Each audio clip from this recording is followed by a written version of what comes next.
So yeah, how's it going, everyone? Welcome back to the Gaming Entertainment Hub, and once again, looks like the Halo actor Pablo Schrieber has more controversial things to say in regarding his previous quote saying that we need to take the helmet off to show a more emotional side to Master Chief, but and since it's with all the critics that he has coming at him, it looks like he's now resorting to like shaming and attacking them with no surprise at all, and and so yeah, without any further ado, let's go ahead and dive right into this.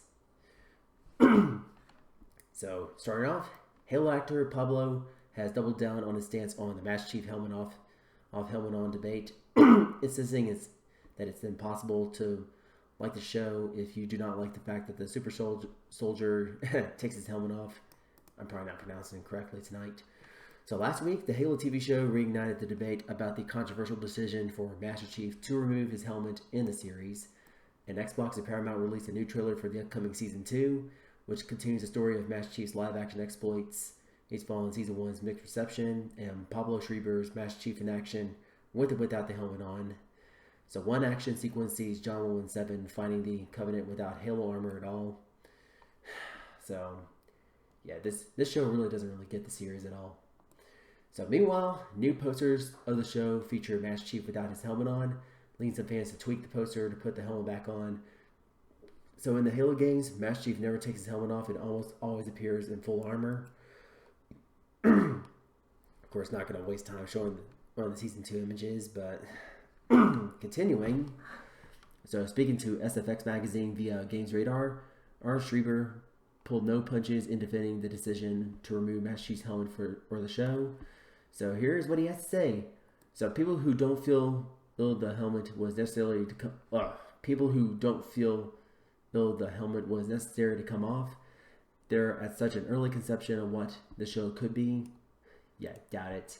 Then he continues, stating in order to examine this discrepancy between these two versions of the character, referring to the Master Chief and John 117, and well, you cannot tell that story without taking the helmet off. Please, come on. So, if you do not agree with the helmet coming off in the show, then you do not like our show. Well, guess what? He's absolutely right about that. So there is no point in discussing it. Well, I gotta say, it looks like he's really right on point about that, saying a lot of fans, including myself, are not really a big fan of that show, so he's definitely right about it. And especially saying that, you can't tell a story without taking the helmet off. Dude, has he even played any of the Halo games in the past 20 plus years? Come on, you could actually... Obviously, the character Chief had his helmet on throughout the entire series, except for like the secret ending into Halo 4. But with the helmet on, we still told a really cohesive narrative from the original trilogy, and now. And sure, we kind of got a little mixed bags with the stories from the recent games. Like Halo 4's story was pretty good. Halo 5 was a flop, and Halo Infinite was actually pretty good, and also kept things a little simple despite the lack of cohesion it had with Halo 5. And not sure it's going to have any cohesion with Halo 7 in the future. So, finishing it off, it states that Pablo sounds like he's feeling a lot better about Season 2, calling it a reset. It is darker, it is more dangerous. All of the stunt and action sequences put you into a battle and inside the fighting. So, to him, it is a much more effective way to deal with the show.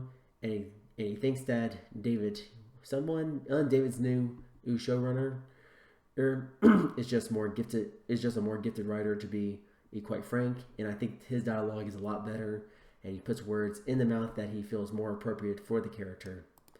Yeah, I probably doubt it.